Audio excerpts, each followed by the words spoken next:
Hola a todos, bienvenidos a Filosofía de Película. Yo soy Oscar.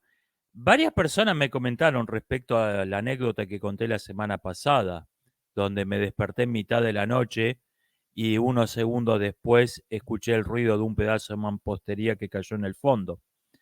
Y varias personas comentan respecto a esto que puede haber habido dos ruidos. Primero hubo un ruido que fue el que me despertó, no lo recuerdo, y unos segundos después cayó otro pedazo de mampostería, quizá mayor, y ese fue el que recuerdo, el que escuché. Tiene sentido, no se me había ocurrido esto.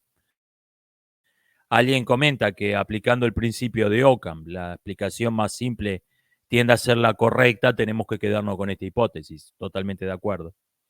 Alguien también menciona el sueño de un hombre al que guillotinaron, el que soñó que lo guillotinaban, soñó que era condenado en la época, en la Francia del terror, era condenado, pasaba una noche en la cárcel, era conducido al cadalso, puesto en la guillotina caía sobre el cuello, y en el momento de pegarle la guillotina se despertaba y se encontraba con que una cortina se había desprendido y le había golpeado la nuca. Y claramente todo el sueño fue una invención en retrospectiva de su imaginación para explicar el golpe en la nuca. Esto lo cuenta Freud en alguna parte. No me acuerdo, probablemente en la interpretación de los sueños, no recuerdo. Eh, no sé si está citando una fuente anterior, Freud, pero por lo menos seguro que Freud lo había leído en Freud esto. Pero bueno, pero en mi caso hubo un delay de varios segundos y es distinto. Y no soñé que estaba en un terremoto y moría aplastado. O sea, no tuvo, no, simplemente me despertó el ruido. Creo que la explicación más simple es que hubo dos ruidos, como dijeron varios. Varias personas se tomaron en serio que yo dije que vivimos en una simulación y esa anécdota prueba que vivimos en una simulación y ese fue un error en la Matrix. A pesar de que dije explícitamente que estaba bromeando, varias personas se creyeron que hablaba en serio. Voy a aprovechar la ocasión para contestar qué pienso de esta hipótesis de la simulación, de que vivimos en una simulación que tiene, entre otros partidarios, a Elon Musk, el empresario, uno de los hombres más ricos del mundo, no sé si el más rico del mundo, y el divulgador científico Neil deGrasse Tyson, entre otros. O sea, es una idea que anda dando vueltas. La hipótesis dice así: las simulaciones, las imitaciones de la realidad han progresado exponencialmente en las últimas décadas. Es lo esperable que en unas décadas, si la tecnología sigue progresando al ritmo de las décadas pasadas, es lo esperable que dentro de algunas décadas haya simulaciones que sean indistinguibles del mundo real. Ok, entonces nos dicen, dado que estas simulaciones, dado que el mundo real es uno solo, y estas simulaciones en cambio van a ser miles, millones o miles de millones, es lo esperable que muchas de esas simulaciones recreen el pasado de la Tierra, sean recreaciones del mundo real antes de que se inventaran las millones de esas simulaciones, sean recreaciones del mundo real antes de que se inventaran las, las simulaciones. Por lo tanto, es incomparablemente más probable, hay una probabilidad de millones contra una, de que nosotros estemos viviendo en una simulación y no en el mundo real. Ok, esta es la hipótesis. Yo creo que en este razonamiento hay una falacia, que es una versión más sofisticada de la falacia matemática contra las que nos previnieron nuestras maestras de primer grado. No sumes cucharitas y manzanas. Yo creo que ese razonamiento está sumando cucharitas y manzanas. Está creyendo, está dando por sentado que el universo real no tiene ninguna característica esencial propia que lo que sea esencialmente distinta de una simulación. Y no hay ninguna prueba de que este sea el caso.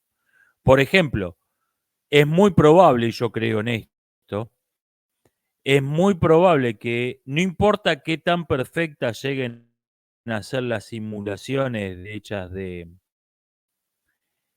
digamos que podemos crear una réplica perfecta del mundo real en un ordenador.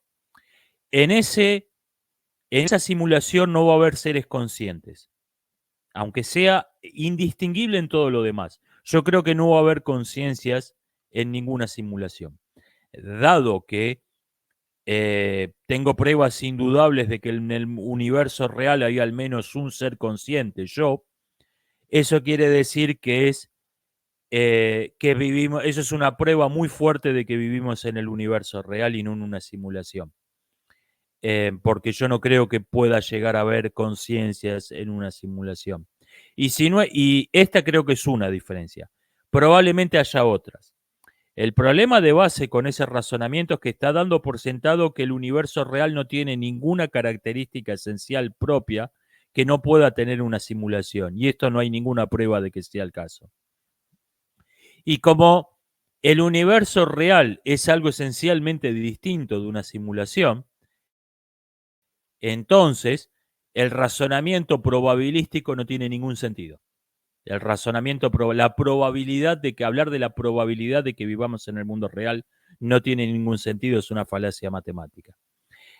Me comentan una respuesta muy extensa en defensa de la película Saló, a la que yo me referí como pornografía sadomasoquista, con menores de edad, dicho sea de paso. Y me hablan del simbolismo, de las referencias a Dante, etcétera, etcétera. Vea, no quiero ser desdeñoso con su comentario que es muy extenso, muy bien argumentado. Yo creo que hay un problema cuando se defiende una película por sus símbolos, por sus alegorías, por sus metáforas. Y esto pasa con varias películas. Por ejemplo, cualquiera de Jordan Peele en nuestros días es defendida con estos argumentos. Yo creo que hay dos posibilidades. O bien eso no está realmente en la película y se lo han inventado los críticos, o está en la película y no se entendió. O en efecto el director quiso decir eso y no le salió. En cualquiera de los dos casos creo que eso es síntoma de una mala película. Si en Saló están todas estas referencias a Dante, la Divina Comedia, la identificación del fascismo con el infierno, el fascismo entendido no como un movimiento político que existió en un momento histórico, sino en un sentido amplio que abarca el capitalismo, etcétera, etcétera, no se entendió. Eso, si eso está en la película, no se entendió. Así que, incluso si esa fue la intención, no le salió. La película me sigue pareciendo mala. Y además, muchas veces, todas estas interpretaciones alegóricas, simbólicas, son masturbaciones mentales que se inventaron los críticos y en algunos casos están claramente desmentidas. Vendrían a ser el equivalente el equivalente cinematográfico de estas pinturas que son una tela pintada de negra y te dicen que es una protesta en contra de la intervención norteamericana en el sudeste asiático. Bueno, si esa era la intención, no se entendió. Yo no veo una tela negra y digo, esto debe ser una protesta del artista en contra de la guerra de Vietnam. No se entendió, suponiendo que esa fue la intención. Y además en algunos casos ha sido demostrado falso esto. Por ejemplo, ¿cómo se llama esta película? En Solaris de Tarkovsky, para darle un tono futurista a, con un presupuesto muy limitado, para darle un tono futurista a su película, Tarkovsky quiso usar una filmación de archivo de una autopista que era, en esa época era lo último, una autopista en Corea del Sur. La intención era usar unos segundos, pero los muchachos del Ministerio de Propaganda se dieron cuenta que esa escena iba a crear la confusión, el error de que en la Unión Soviética tenían autopistas como esa. Entonces le ordenaron a Tarkovsky meter el metraje entero, que son como 10 minutos. Son 10 minutos de un automóvil andando por una autopista filmando, con la cámara filmando. La película salió al mundo, se dio en festivales de cine, se entrenó en cine, pero nadie sabía por qué carajo esa escena estaba ahí, esos 10 minutos de un automóvil circulando por una autopista.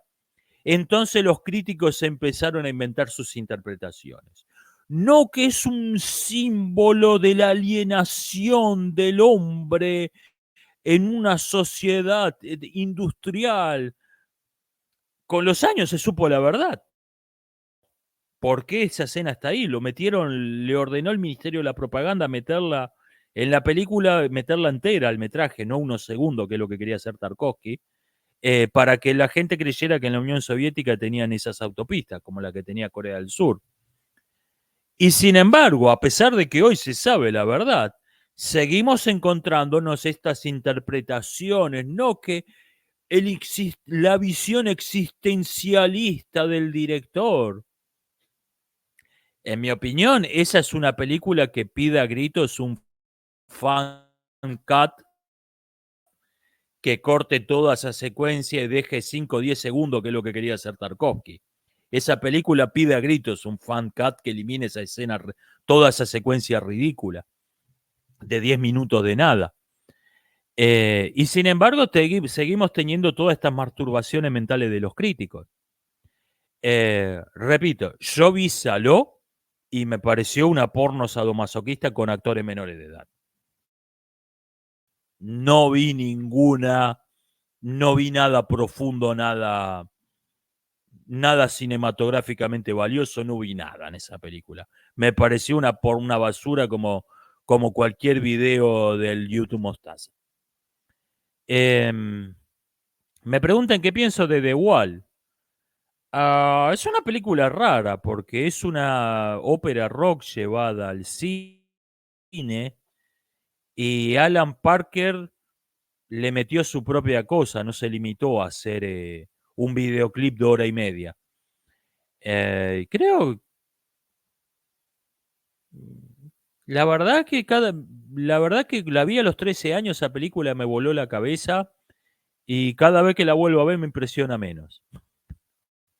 Cada vez me gusta menos esa película.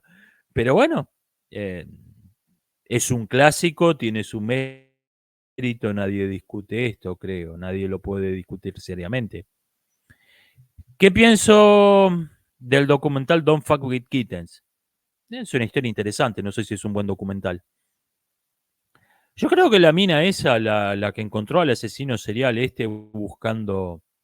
buscando información de tiendas de perritos en internet, yo creo que no sabía lo suficiente como para que no se le ocurra una idea heterodoxa genial. Que no se le ocurrió al FBI, porque el FBI sabe lo que estaba haciendo. Entonces, es un caso raro, porque como esta mina no tenía la menor idea de cómo se hace una investigación policial, no se dio cuenta que lo que estaba haciendo era extremadamente heterodoxo. O sea, este tipo mató a un perrito en el video donde asesina a una persona, se filmó un video asesinando a una persona y lo subió a internet. En ese video mata también un perrito. Más o menos tenían una idea porque lo habían estado siguiendo antes porque había hecho videos de matando animales. Y más o menos tenían una idea de qué ciudad era. Y esta mina dijo, tiene que haber comprado ese perro en alguna parte. Entonces, más o menos sabiendo de qué ciudad era, buscó las páginas web de todas las veterinarias, averiguó quién había vendido un perro como el del video, se encontró con que una veterinaria había vendido un perro a un tipo que le dio la dirección real. Convengamos que no era un genio del crimen precisamente el asesino serial este, no era un genio criminal precisamente. En la veterinaria donde compró el perro dio su verdadera dirección. Entonces también llamó al FBI, che, ¿lo están buscando a este tipo? Sí, viva acá, les dio la dirección. Eso creo que al FBI no se le ocurrió porque tienen en la cabeza un montón de reglas abstractas. Seguí el dinero, seguí el arma, quién se beneficia, quién pudo. pero no tienen en la cabeza seguí el perro. O sea, esta mina no se dio cuenta que lo que estaba haciendo era extremadamente heterodoxo porque no sabía cuál era la ortodoxia. Eso creo que es interesantísimo.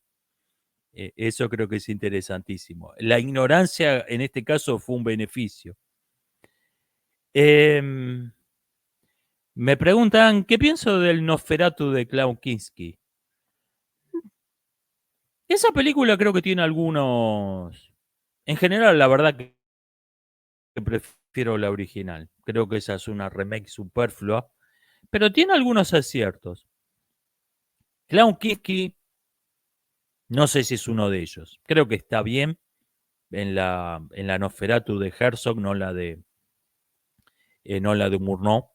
Creo que Clown Kinski está bien, pero nada más. Clown Kinski sí hizo un estupendo Renfield en una de las peores adaptaciones de Drácula. Tiene, sin embargo, el mejor Renfield. Eh, Clown Kinski está impagable. Más o menos. No, no me convenció del todo. Esa película no me convenció del todo. Me parece que tiene un tono inconsistente. Arranca con una filmación documental de las catacumbas, con un coro gregoriano increíblemente sombrío y termina con un final de comedia. ¿What the fuck? Tiene una inconsistencia de tono terrible, pero creo que tiene algunos méritos. Creo que Clown Kinski está bien. La escena de la peste, la orgía en medio de la peste, creo que esa escena en sí misma es un cortometraje impresionante. Tiene algunos aciertos por acá y por allá. Creo que no le llega a los talones a la película original. Creo que la Nosferatu de Murnau es una película muy superior. Em, ¿Qué pienso de los hutíes? Los tipos estos que están en guerra bloqueando el Mar Rojo. Pues hay mucha gente defendiéndolos en internet. Esto creo que es un poco el efecto que esto lo aprovecha muchísimo el cine, el efecto de ponerse del parte del perro más chico. Tenemos una tribu en el medio de la nada que le está pateando el culo a las grandes potencias del mundo. Eso tiende a caerle bien a la gente. Son gente que está peleando una guerra justa con armas lícitas. Por lo menos los medios se pusieron un poco más creativos, lo llaman piratas, no terroristas. Se pusieron un poco más creativos de lo habitual. Ahora, entiendo por qué tienen muchos simpatizantes. Ahora, es un grupo que tiene todas las características de una secta. Si usted toma esas listas de lo que es, como las del psicólogo Hassan, de qué es un grupo de manipulación, tienen el álbum completo, no le falta una figurita a estos tipos. Y realmente no me simpatizan mucho ese tipo de organizaciones. Em, Me preguntan qué pienso de la circuncisión. Creo que es una práctica barbárica y despreciable. Dado que es practicada de modo extenso, prácticamente unánime, por 2 de las 7 religiones más grandes del mundo, creo que de modo realista se la puede combatir, puede dejar de existir en breve, digamos, en este siglo. No, ciertamente no. Sigue siendo una práctica barbárica y despreciable. Eso no la vuelve respetable. Me dicen, si el Estado puede castigar, únicamente puede la sociedad quitar lo que la sociedad crea, ¿por qué puede quitar la libertad y la propiedad? Porque ninguna de estas dos cosas existen por naturaleza. La propiedad es una creación de las leyes, la propiedad privada, y lo demuestra claramente esto que hay países donde no existe, donde las leyes no dicen que la propiedad privada no existe, la propiedad privada no existe, la propiedad privada no es natural. Y creer que la libertad existe previamente al Estado procede del error de creer que la libertad es la ausencia de normas. Esta es la falacia básica del liberalismo. Creer que la libertad es la ausencia de regulaciones. No es verdad. La libertad necesita, antes que ninguna otra cosa, regulaciones. La libertad solo puede existir en una sociedad extremadamente regulada. O sea, la libertad existe dentro del marco de la vida en sociedad. La, en la naturaleza, yo vivía en el bosque muy contento, en la naturaleza todo el mundo es libre, eso es una falacia de equívoco. Está usando la palabra en un sentido que no es el convencional y que me parece a mí que no es el adecuado. Libertad no significa ausencia de regulaciones, no significa ausencia de leyes. Me preguntan, he citado varias veces el concepto de ciencia de Popper, la falsabilidad, el poder hacer predicciones extremadamente improbables de acertar por casualidad y que esas predicciones se cumplan. Y al mismo tiempo tengo en muy alta estima a Freud y la escuela freudiana, cosa que Popper ciertamente no. Me preguntan por esto. Vea, yo creo que Popper tenía una visión muy limitada del psicoanálisis, parece no haber leído otro libro que La interpretación de los sueños. Cuando Popper habla del psicoanálisis, podemos traducir esa palabra como teoría freudiana de los sueños. Para Popper, el psicoanálisis era la teoría freudiana de los sueños y ninguna otra cosa.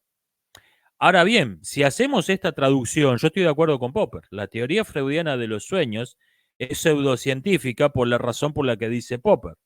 No podemos soñar nada que no cumpla la teoría. Todo sueño aporta evidencia en favor de la teoría y ninguno aporta evidencia en contra.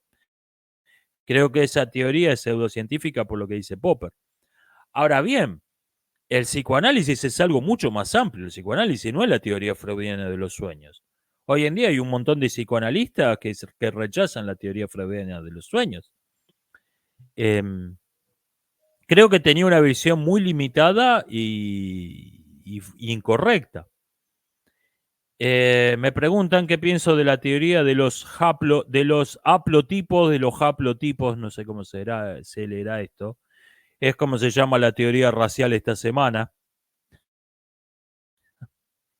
Y me preguntan esto en un directo cuyo tema era falsas ciencias que nunca son abandonadas, no importa que hayan sido refutadas 1000 veces. O sea, no sé si no captó el punto o no se dio por aludido.